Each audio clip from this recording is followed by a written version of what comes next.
Introduction to Solubility Equilibria.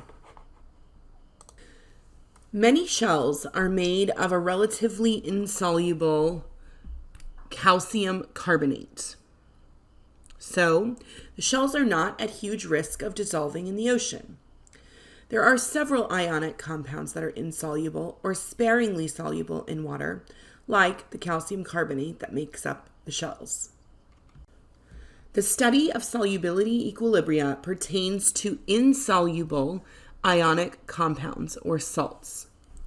If a salt is soluble, it dissolves completely. There is no equilibrium. Even an insoluble salt will dissociate in water to a small degree until it reaches equilibrium.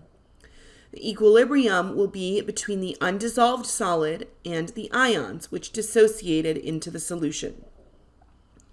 Determining that equilibrium is the focus of this unit. Ionic compounds dissociate into their ions to different degrees when placed in water. The ions reach equilibrium with the non-dissociated solid phase, and the solution is now saturated. When a small amount of calcium carbonate solid is added to water, you can see that solid at the bottom here, the following equilibrium is established between the solid calcium carbonate and some calcium ions and some carbonate ions which dissociate. And this is what we would call a saturated solution of calcium carbonate. Take a look at the difference when we dissolve sodium carbonate in water versus when we dissolve calcium carbonate in water. Sodium carbonate is a soluble ionic salt, so there is no precipitate in the solution. It all dissolves. Calcium carbonate is relatively insoluble in water, and so we still see the solid precipitate in the solution. Consider the equilibrium that exists in a saturated solution of calcium carbonate in water, where we have some solid in equilibrium with dissolved calcium and carbonate ions.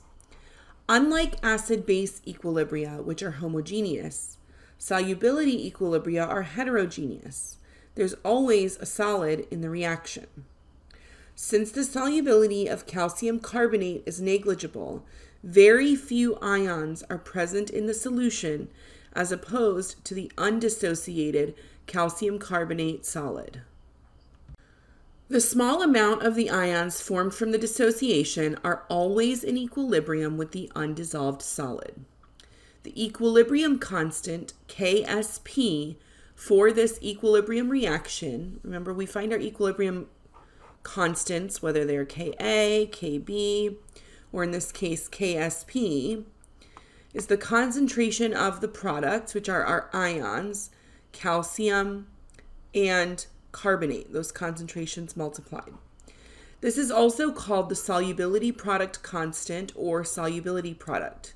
There's never any denominator in the Ksp expressions because remember, we don't include solids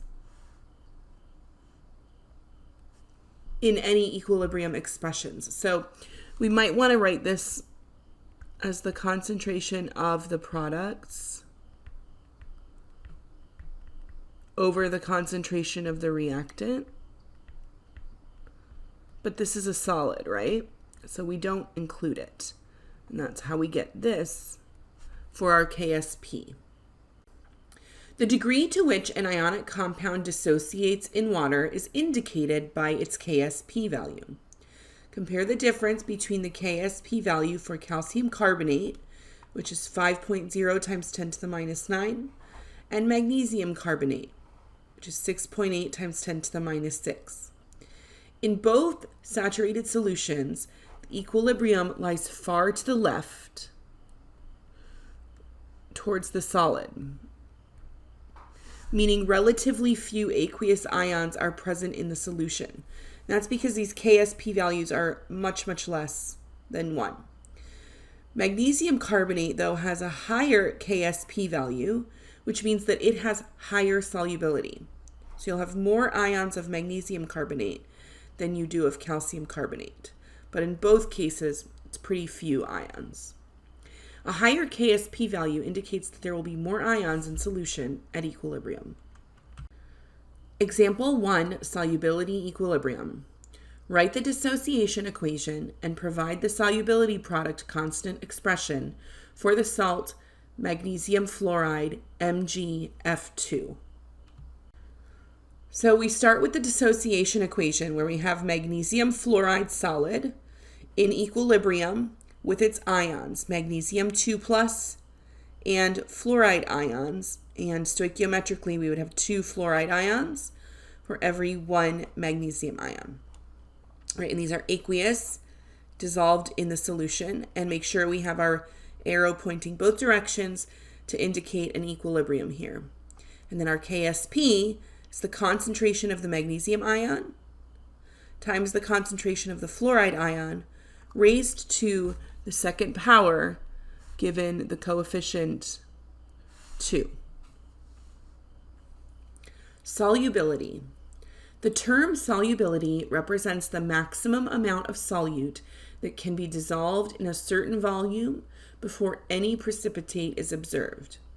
The solubility of a substance can be given in terms of grams per liter or moles per liter. When solubility is given in moles per liter, it is referred to as molar solubility.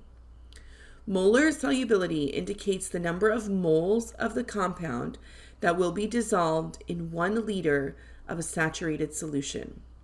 The molar solubility does not necessarily reflect the concentration of a particular ion in that solution. Example 2, solubility.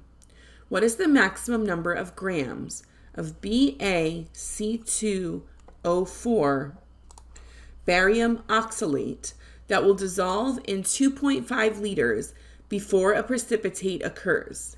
The solubility of barium oxalate is 1.3 times 10 to the minus third moles per liter. All right, so let's start with the dissociation equation for barium oxalate. Start with our solid barium oxalate here in equilibrium with barium 2+ ions and oxalate 2- ions in solution. From this dissociation equation, we can see that the ratio of cations to anions is 1:1. So for every mole of barium oxalate that dissolves, we get 1 mole of barium ions and 1 mole of oxalate ions. What does this mean? Well, we're told that the solubility of barium oxalate is 1.3 times 10 to the minus third moles per liter. So that means 1.3 times 10 to the minus third moles of barium ions can dissolve in 1 liter. So 1.3 times 10 to the minus 3 moles of barium oxalate in 1 liter multiplied by the volume 2.5 liters, because we're asked to find the grams that will dissolve in 2.5 liters. Okay.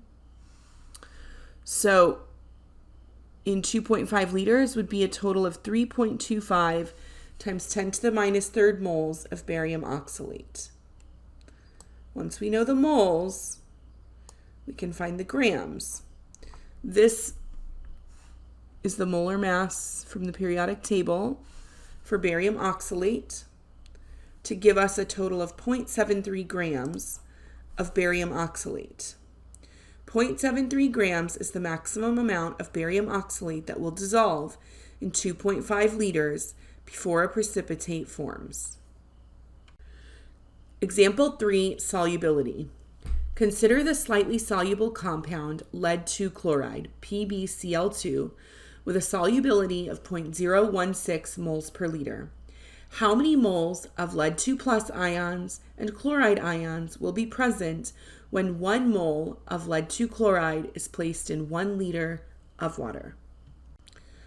All right, so the first thing I did was start with just the dissociation. What happens when we put lead 2 chloride solid in water? We get an equilibrium between lead 2+ ions in solution and chloride ions in solution. But Take a look at this formula. There's 2 moles of chloride ions for every 1 mole of lead ions. The ratio of cations to anions is 1 to 2. So for every mole that dissolves, I'm going to have twice as many anions, chloride ions, as I am lead ions. So we know that the molar solubility of the compound for 1 mole of lead chloride, the solubility is 0.016 moles per liter.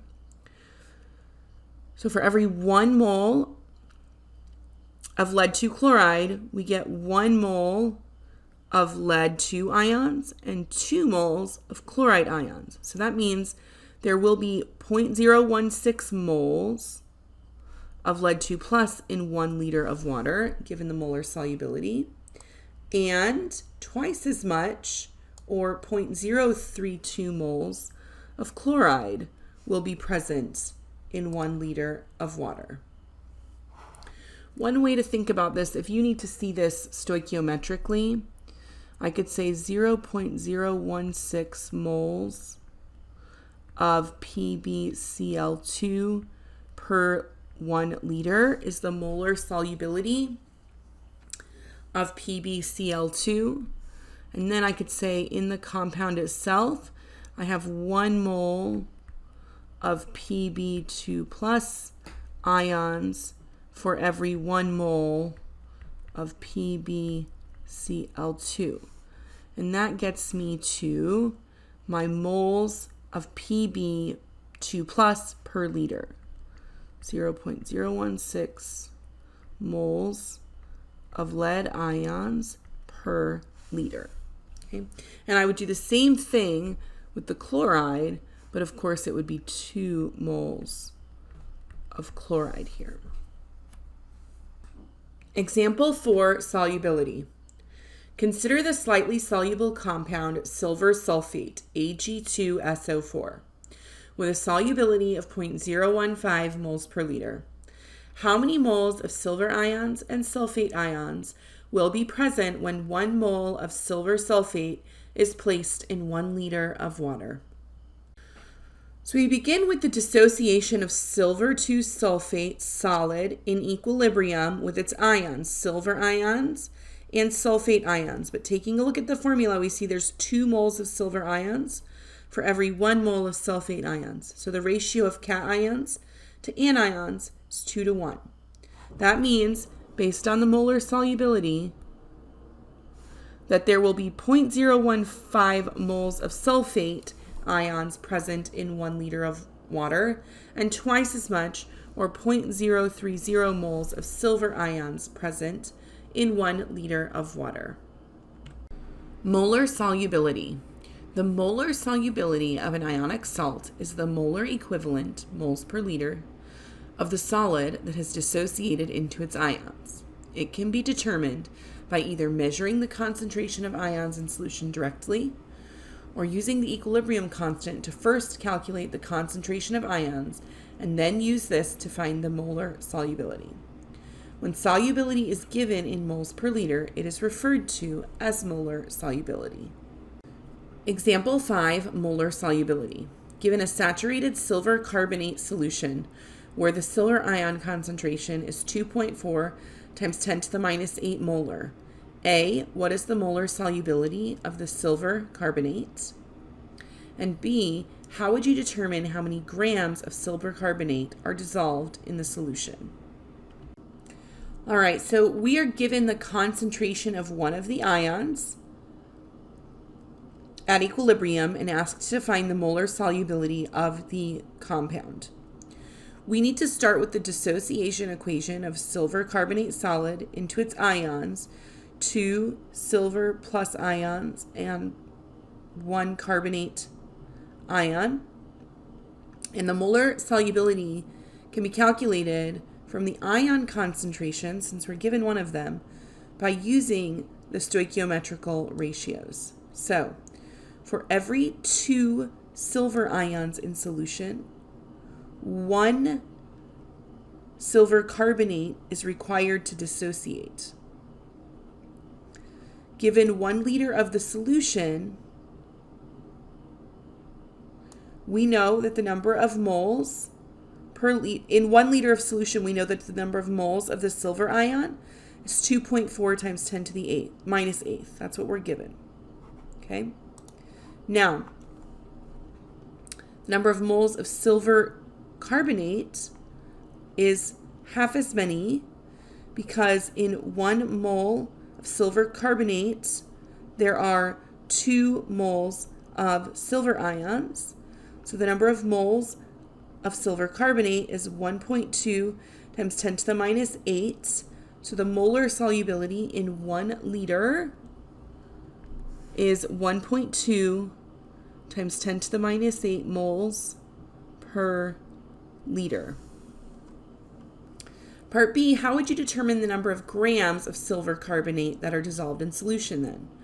Well, in part A, we found the moles, 1.2 times 10 to the minus 8 moles in a 1 liter solution.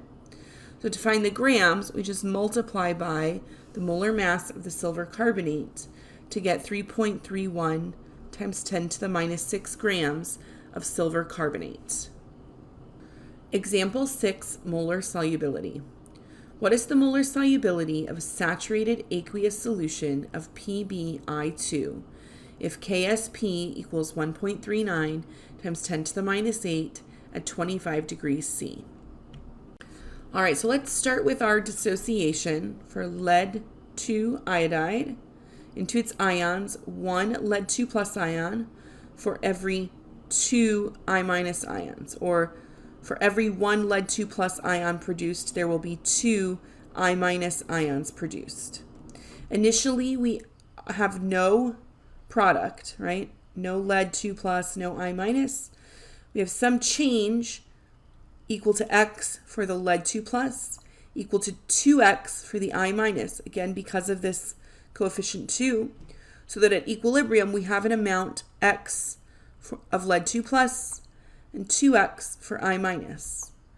The equilibrium expression we know is the product of the products, lead 2 plus concentration times I minus concentration, don't forget squared, because of the 2 coefficient. Now we're given the value of Ksp, it's 1.39 times 10 to the minus 8, and it equals, let's put the concentrations at equilibrium. Lead 2 plus is X, I minus is 2X. We need to square that. These two things multiplied give me 4X cubed. So 2X squared is 4X squared times X is 4X cubed. And we set that equal to our Ksp, 1.39 times 10 to the minus 8. Then it's just algebra to solve for X. So divide by 4 and then take the cubed root. And we get that X is 1.5 times 10 to the minus 3. Now, what does 1.5 times 10 to the minus 3 represent? It represents the lead 2 plus concentration, right? The equilibrium expression shows that 1 mole of PbI2 produces 1 mole of lead 2 plus ions. So the molar solubility of lead 2 iodide is the concentration of the lead 2 plus ions, or 1.5 times 10 to the minus 3 molar. What we can summarize from those previous examples is that molar solubility refers to the ion with the lower mole ratio. It does not always refer to the cation, although in many cases it does. So take a look here. For barium oxalate, the example we did with barium oxalate, it's all a 1-to-1 ratio. In barium oxalate, the molar solubility, 1.3 times 10 to the minus 3rd, is the same as that of the cation or the anion, since the cation to anion ratio is 1-to-1. In our PbCl2 example, the molar solubility, 0.016, is the same as that of the cation and 1/2 of the anion, since the cation to anion ratio is 1-to-2. And in the silver sulfate example that we did, the molar solubility, 0.015, is the same as the anion and 1/2 the cation, since the cation to anion ratio is 2:1. So the ion with the lower mole ratio, so this one, or in this case, either one of these two, also refers to the molar solubility.